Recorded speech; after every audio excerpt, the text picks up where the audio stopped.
I'll admit it. This isn't the kind of story you tell just anyone. Hell, I've never told anyone before. But I guess when you've gone through something so strange, so surreal, there's a part of you that wants to finally let it out. Maybe, just maybe, I can do that now. The truth is, I wasn't alone that day. There were two of us, me and my best friend at the time, Anna. Anna and I had been close since high school. We weren't like other girls, at least that's what we told ourselves. We were different. We weren't afraid to talk about things that others wouldn't dare mention. There was a thrill in pushing boundaries and exploring things that others would never understand. That's what we bonded over, the shared feeling that we weren't afraid to step over lines. At 22, we were both back home after college hadn't worked out. Life felt pretty aimless, to be honest. It was summer, and we spent most days drinking beers in my backyard, talking about nothing in particular or the stupid things we used to do when we were younger. We were stuck in a small town, stuck with the same people, the same routines, the same everything. It was suffocating, and we both knew it. Maybe that's why we kept finding ways to escape. That day started off just like any other. My parents were out of town for the weekend, and Anna had come over to keep me company. We grabbed a couple of beers from the fridge and headed out to the backyard. Max, my family's German Shepherd, trotted along beside us like always. He was a big, lovable brute of a dog, the only real companion I had in that house. He was always around, always there. And after all these years, he was practically part of the family. Anna and I lay out on the grass, the sun beating down on us, making the afternoon feel slow and hazy. We sipped our beers and talked about everything and nothing at once. The conversation drifted, as it always did, to the darker, more taboo topics that seemed to keep us entertained. Anna liked to joke about all the things she wanted to try, the things that normal people would find disgusting, shocking, or just flat out wrong. She liked shocking me, and I loved playing along. Have you ever thought about doing something really fucked up? Anna asked, rolling onto her side to face me. There was a smirk on her lips, one I'd seen 100 times before. She always started conversations like this when she was bored, always pushing to see how far we could go.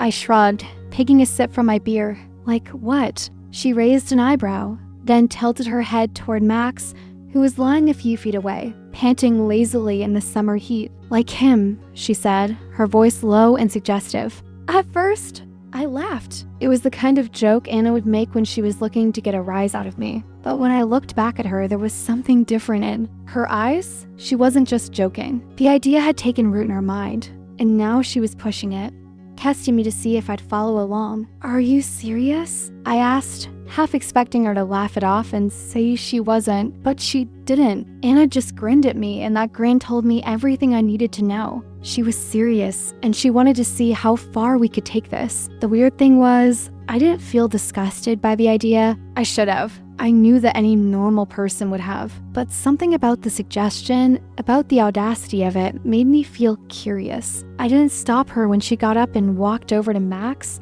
I didn't stop her when she knelt down beside him, her hands running through his fur in that slow, suggestive way she had. And I didn't stop her when she looked back at me with that challenging, teasing expression that said, "Are you in or not?" I was. It started out almost like a game, something neither of us really expected to go anywhere. Anna began petting Max, whispering to him in that soothing voice she used when she was trying to get someone to relax. Max, for his part, just lay there, wagging his tail, happy for the attention. But as Anna's hands moved, I could see the change in him. He responded in a way I hadn't expected. His body shifted, his tail wagging more intensely. "See," she said, her voice low and excited. "He likes it." I felt a knot of tension in my stomach, a strange mix of excitement and fear. This was wrong, so wrong, but I didn't say anything. I watched as Anna kept going, and then, before I could stop myself, I was moving too. I knelt down beside her, my hands joining hers on Max's fur, feeling the warmth of his body, the steady rise and fall of his chest. At that point, I wasn't thinking. I was running on instinct, on the strange thrill of the moment, on the need to feel something different. The line had already been crossed, and now there was no turning back. Max responded eagerly to both of us. He was moving now, his body pressing against us, and I could feel the heat building between us. Anna looked over at me, her eyes wide with excitement, her breath coming faster. She was into it, completely lost in a moment, and I realized with a start that I was too. It wasn't long before things escalated. Anna was the first to take it further. She positioned herself in front of Max, and I helped. For Max, it was almost hypnotic. I should have felt disgusted. I should have stopped, but I didn't. I watched, transfixed, as she gave herself over to it completely. And then it was my turn. Anna pulled away after a few minutes, breathless, her cheeks flushed with excitement. She looked at me, her eyes glittering with a kind of wildness I'd never seen in her before. Without saying a word, she nodded toward Max.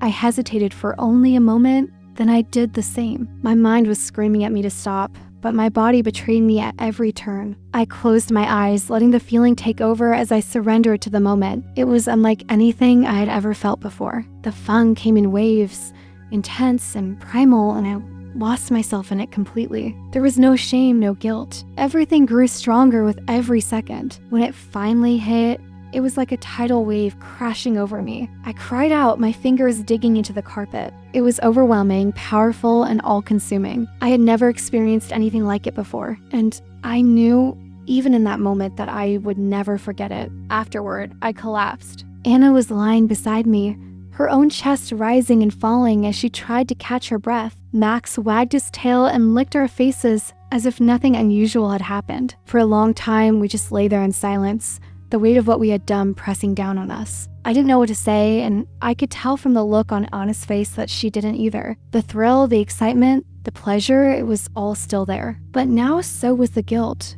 the shame, the realization that we had crossed a line we could never uncross. Anna was the first to speak. "That was something," she said, her voice shaky. I nodded, unable to find the words to respond. It was something, all right, something I couldn't fully comprehend even now. The rest of the day passed in a blur. Anna left soon after, and I spent the rest of the evening trying to make sense of what had happened, but I couldn't. No matter how hard I tried, I couldn't shake the memory of Max's body against mine. The pleasure I had felt, the way I completely lost control. That night, I lay in bed, staring at the ceiling, replaying the events over and over in my mind. I wanted to feel disgusted, wanted to feel ashamed, but the truth was, part of me didn't regret it. Part of me wanted to feel that way again. I guess that's the real secret, the one I'll never admit to anyone, not even Anna. Because no matter how fucked up it is, no matter how wrong it felt, it was also the best thing I'd ever experienced. Hey everyone, if you found this story gripping and want to hear more like this one, make sure to hit that like button and subscribe for more jaw-dropping tailies every week. Don't forget to turn on notifications so you never miss an update. If you have your own wild stories to share or ideas you'd like us to bring to life, drop them in the comments. I'd love to hear them. Thanks for watching.